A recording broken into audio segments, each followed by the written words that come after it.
Senhor presidente, senhoras e senhores senadores, nossos amigos que nos acompanham pela TV Senado e pela Rede Senado.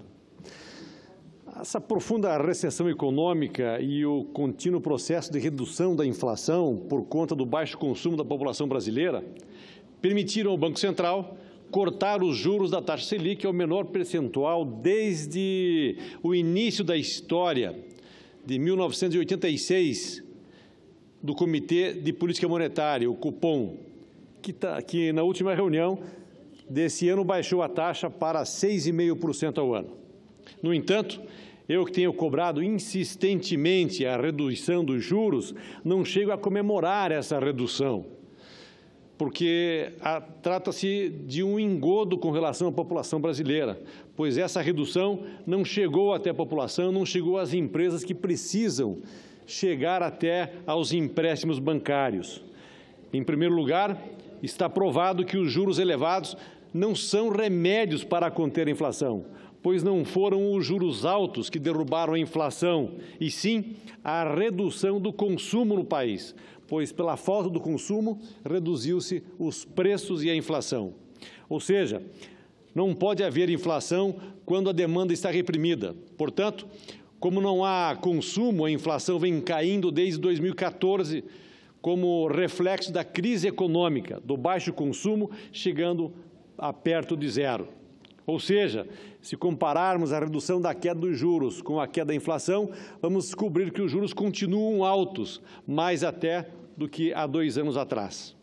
Pois vejamos, há 2 anos atrás, a taxa Selic estava em 14%, a inflação em 10%. Agora, a taxa Selic está em 6,5% e a inflação perto de 1%. Ou seja, podemos considerar que os juros reais agora estão mais altos, uma vez que a diferença entre a taxa Selic e a inflação é bem maior, numa escala de 4 pontos a 2 pontos para 6 pontos agora. Portanto, a explicação para a crise econômica, para a recessão e para o déficit fiscal do governo é simples e cíclica.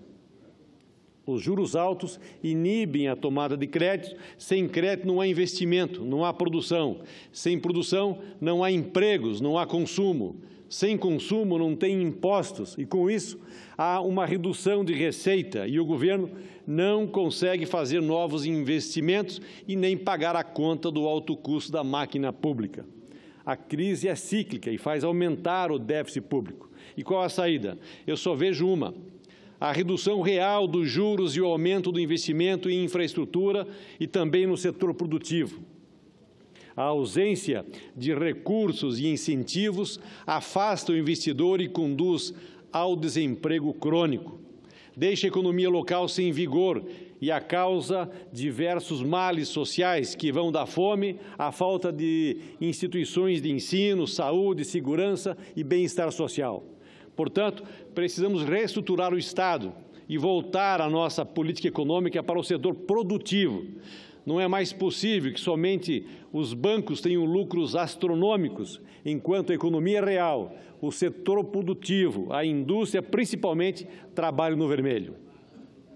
Portanto, como o próprio IBGE indica, o bom resultado da agropecuária nesse primeiro trimestre de 2018 é natural por conta do fechamento da safra nesse período. O crescimento de apenas 1% do PIB ainda não tira o país da recessão.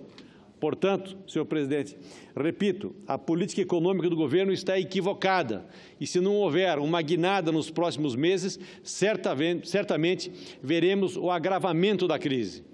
Pois não é possível que, nos primeiros 3 meses de 2018, os 3 maiores bancos do país tenham um lucro médio de 15% a mais em relação ao mesmo período do ano passado. Ou seja, o governo tem que promover uma redução real dos juros, facilitando assim a tomada de crédito.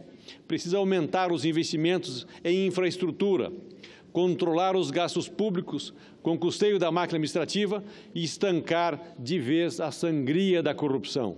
Só assim vamos sair desta crise e promover a retomada do crescimento, e com investimento em infraestrutura e nas questões sociais. Só assim nós vamos ver o Brasil voltar a crescer novamente. Muito obrigado, senhor presidente.